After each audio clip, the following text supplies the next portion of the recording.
4 கோரிக்கை வச்சோம். அந்த 4 கோரிக்கையுமே மண்டே அவங்க நான் செஞ்சு தரேன் அப்படின்னு சொல்லிட்டு அஷூரன்ஸ் கொடுத்துருக்காங்க. அதனால் நாங்கள் வந்து கூட்டத்தை இப்போ கலைச்சிட்டு ஹாஸ்டல் போகிறோம். ஹாஸ்டல் போயும் நாங்கள் வார்டுக்கு போக மாட்டோம், காலேஜுக்கு போக மாட்டோம்னு சொல்லியிருக்கோம்.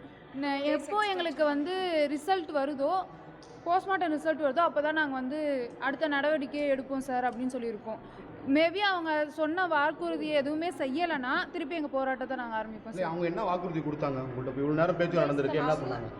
அவங்க வந்து அனஸ்தீசியா டிபார்ட்மெண்ட்டில் யார் யாரெல்லாம் தப்பு செஞ்சாங்களோ அவங்கள வந்து சஸ்பெண்ட் பண்ண சொல்லியிருந்தோம்.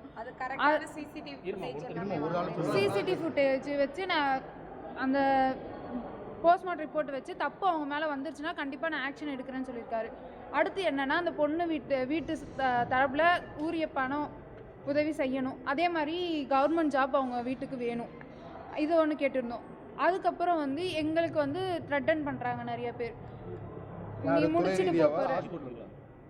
முடிச்சுட்டு போகிறதுக்கு உங்களுக்கு சர்டிஃபிகேட் வேணுமா இல்லையா அப்படின்லாம் சொல்லியிருந்தாங்க. அதனால் எங்களுக்கும் அவங்க பாதுகாப்பு தரேன்னு சொல்லியிருக்காங்க. நெக்ஸ்ட்டு அப்புறம் இப்போ அவங்களோட இறுதி சடங்குக்கு எங்களை தனியாக ஒரு 3 பஸ் அரேஞ்ச் பண்ணி அனுப்புறதா சொல்லியிருக்காங்கண்ணா.